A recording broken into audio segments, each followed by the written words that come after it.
Service, the Hurricane Center, they will let you know what is expected in the next coming hours. Storm surge here.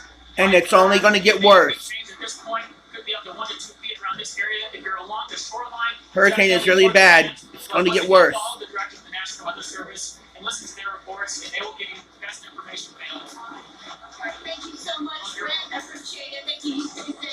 So, we're lucky we've got experts in Miami. We've got experts here. We're surrounded by experts, so we're good.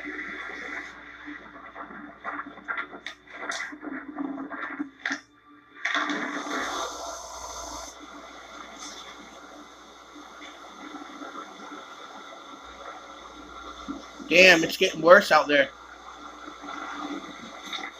It's only going to get worse.